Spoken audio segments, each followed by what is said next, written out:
Abdominal aortic aneurysms are often called the silent killer, and nearly 75% of all patients that have a ruptured aneurysm die from the condition.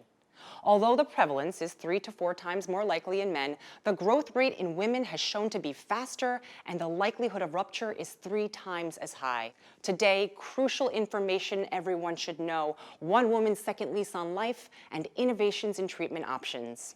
I'm Ereka Vetrini. Access Health starts now.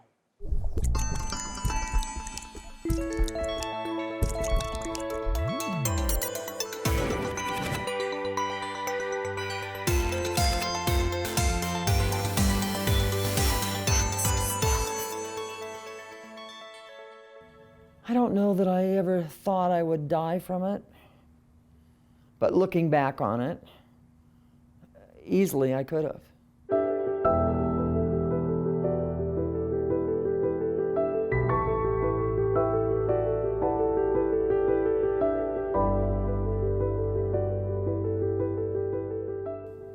I went to my doctor and told her that I was having a hard time breathing. Her comment after doing an EKG was, "If you were my family or my sister, I would put you in my car and take you to the hospital right now."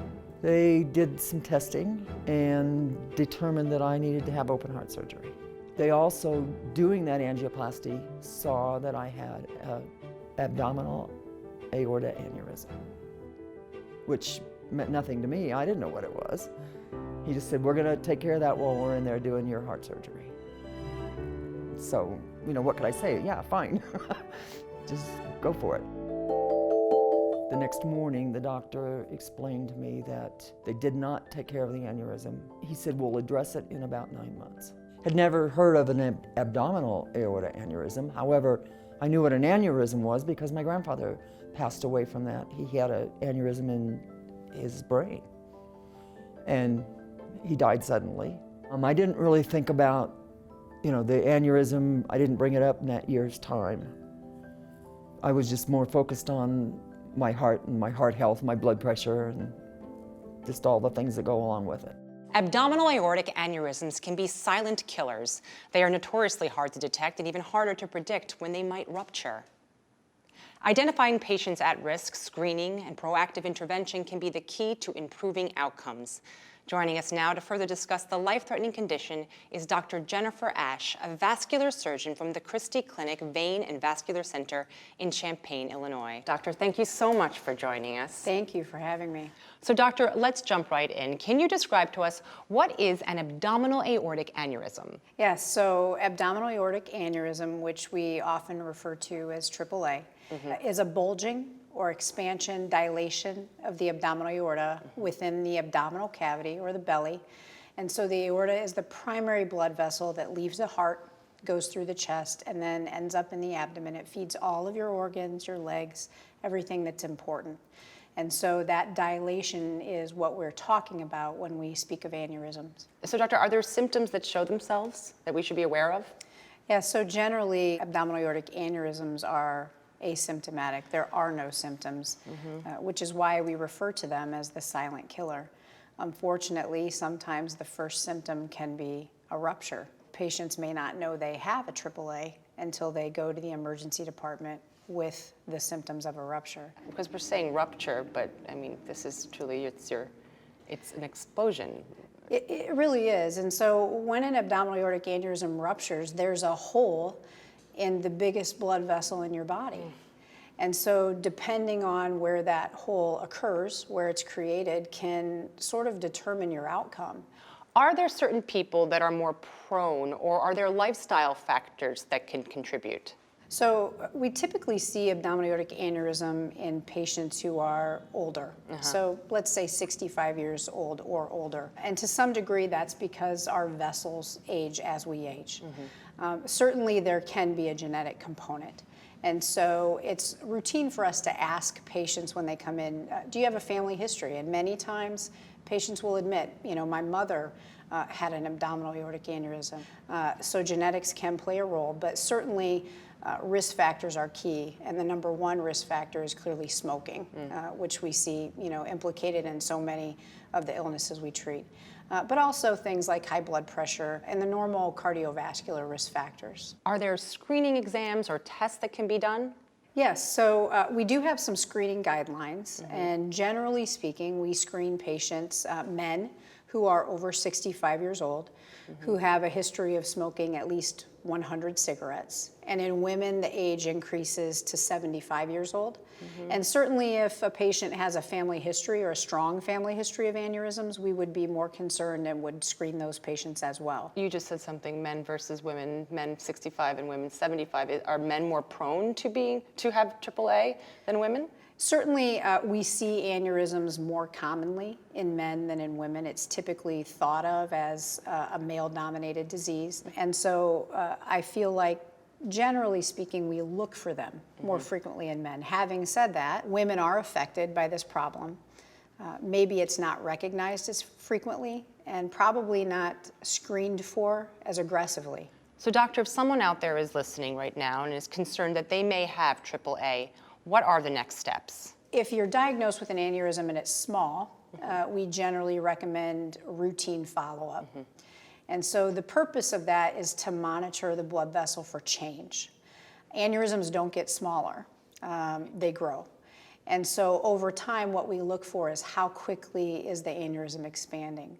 So when it reaches our threshold for repair, we can catch it before it ruptures, or if we see, uh-oh, this is growing way too fast for our comfort, you're probably going to be offered a repair. This is an appointment you don't want to miss. You don't want to miss. Doctor, such great information. We have to take a break. We will discuss the management of abdominal aortic aneurysms further when we return.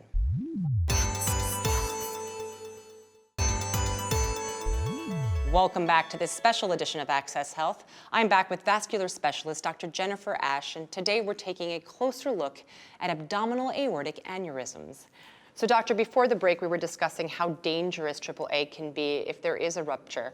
So tell us, what does a typical management plan look like? We typically recommend follow-up, usually on an annual basis, and at that annual visit we repeat a sonogram and we measure the aorta again and we make sure that it's not rapidly growing. Because if it is growing rapidly, that would actually be a reason to fix it as well. Not just a size threshold, but if it's growing rapidly. So doctor, what are the options of repair if it comes to that? So there are generally two options. There's a more traditional or conventional open surgical repair, which is the repair that we've been doing for many decades. And that repair obviously requires a long abdominal incision and a major open surgery. But now we've become more mainstream, more contemporary in terms of our ability to repair these aneurysms. And so generally we offer what's called EVAR, or endovascular aneurysm repair, which is a minimally invasive method we use to repair aneurysms. In that repair type, we generally are able to advance a stent into the abdominal aorta and reline the blood vessel from the inside out. So instead of replacing the blood vessel, we're just relining the blood vessel. And that's done through very small incisions in the groin. So it's like getting an angiogram for your heart. And so clearly that minimally invasive method offers a lot of advantages over a big open surgical repair. Dr. Ash, you're going to stay with us, and now we're going to check in with Melinda for more on her story. For the next year and a half, I went to my appointments regularly. I had mentioned that the other doctor had said there was an abdominal aneurysm that needed to be taken care of. He looked through my paperwork, looked through his computer, said he didn't really see anything in there mentioned about that. I said, well, he definitely did mention it to me and said he was going to fix it at the time of my heart surgery. Why he didn't at that time, I never knew. I believe I saw him every 6 months for the next 3 or 4 years. And each time that I went to those appointments, I said, are you sure there isn't something about an aneurysm? It's kind of concerning me because the surgeons seemed to be really, like it was really something important. And I said, please look through your records and my records and tell me if there isn't something in there about my aneurysm. He did dig a little deeper, I think, because he said, you know, there is a small notation about that. He scheduled me for further testing. And I went for the test. The person that was doing that test once it was done, said, you need to stay here. I've got to have someone look at this. It didn't really scare me because I thought, okay, we're handling this, finally, and I have no ill symptoms from it. And the surgeon told me how bad an aorta aneurysm is, that it was the most serious operation they could ever do. Apparently more serious than my open heart surgery.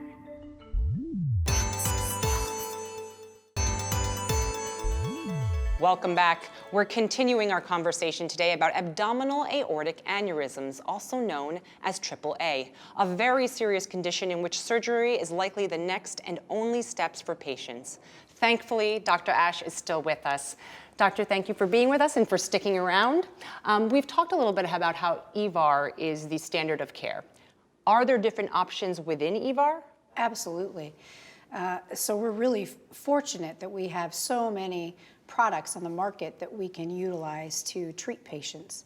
And so within EVAR, there are several grafts that are available for us to use. And to some extent, that's the surgeon's decision based on anatomy. If we look at how we assess women's outcomes in aneurysm treatment, we now have more information in treating women. And so one of the ways that we've gotten that information is through a trial called the LUCY trial.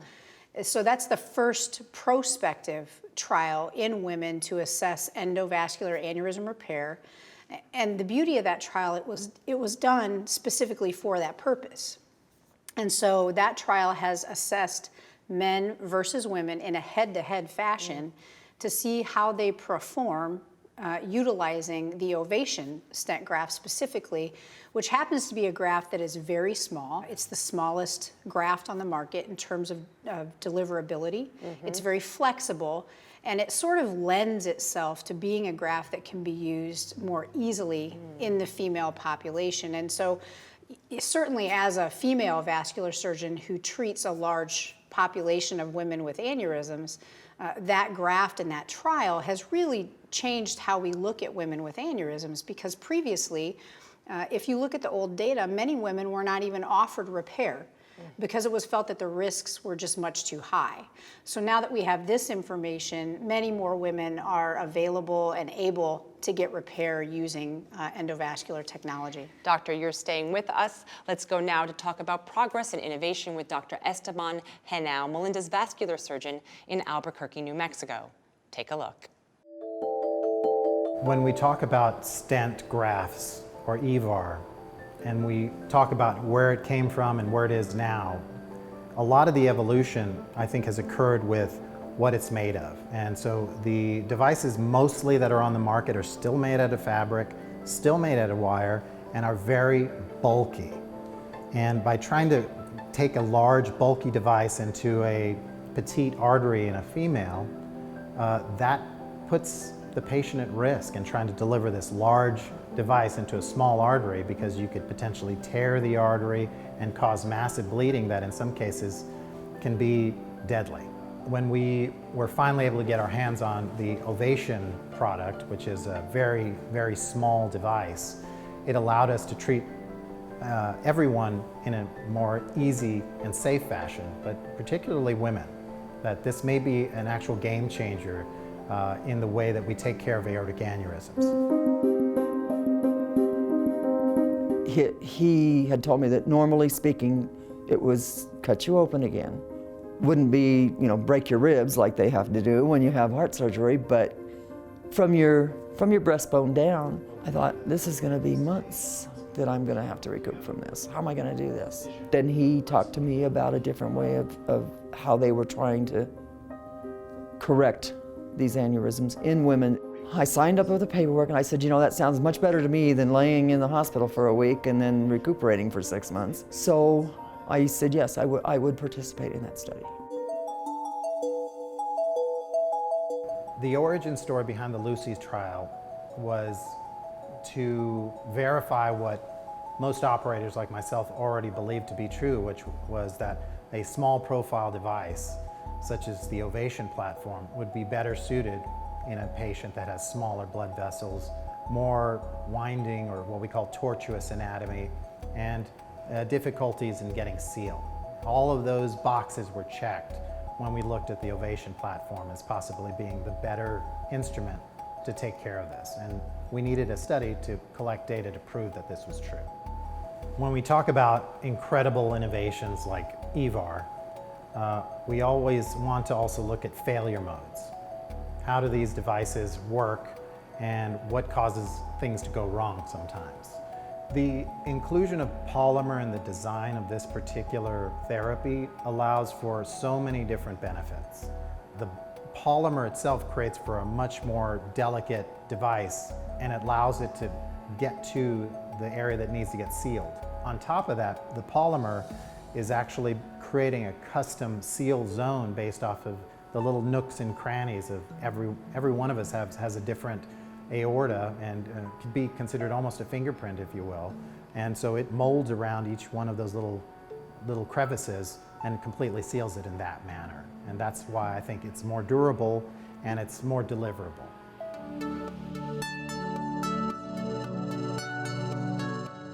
So I think the most important thing that we can glean from the Lucy study is the results that showed that we can include so many more women in endovascular repair of aneurysms. Up to 28% more women can be candidates for this therapy.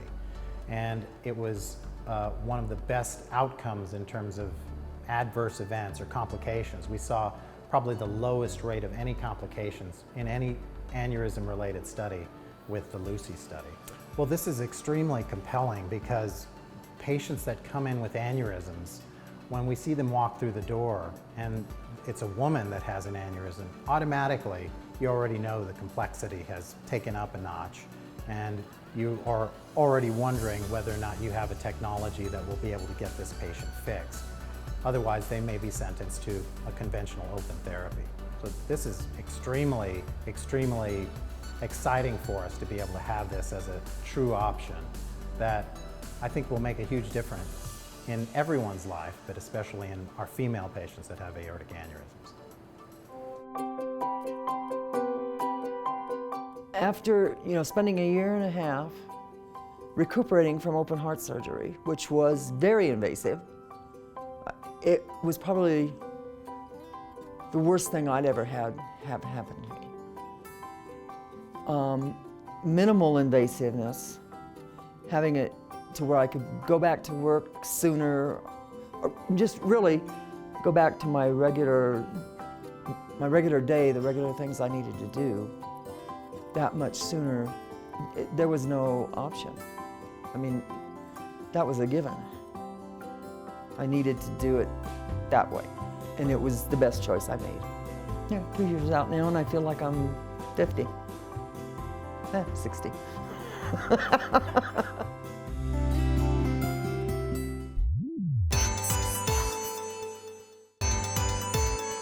Welcome back. I'm here with vascular specialist Dr. Jennifer Ash. Doctor, we have learned so much today. It really seems as though the Ovation system and innovations in this field in general have completely changed the landscape. We're so fortunate. I mean, there are new technologies that come out every week, every month, and so it revolutionizes how we treat patients with these problems. And if I had one thing to tell people, certainly don't be frightened if you receive this diagnosis. I would just say if you have the risk factors, make sure you get screened. And if you are diagnosed, again, don't be scared. We've come a long way, and treatment options can be offered now very safely to both men and women. And so I would just encourage patients to be proactive in getting this disease diagnosed. Doctor, thank you so much for all this information and for your time. I'd also like to thank Melinda for sharing her story. For more information on the important discussion today, please visit endologics.com. And as always, you can visit our website at accesshealth.tv. Don't forget to follow us on Facebook and Twitter. We'll see you next time. All patients treated with an EVAR device must undergo periodic imaging to evaluate stent graft integrity and position, aneurysm size, and potential endoleaks and/or occlusion of vessels in the treatment area, significant aneurysm enlargement, a persistent endoleak, the appearance of a new endoleak, device migration, reduced blood flow through the graft, and/or decrease in renal function due to renal artery occlusion should prompt further investigation into the need for further patient treatment, including additional intervention or surgical conversion. Additional patient imaging follow-up should be considered for patients with devices that have effectiveness issues.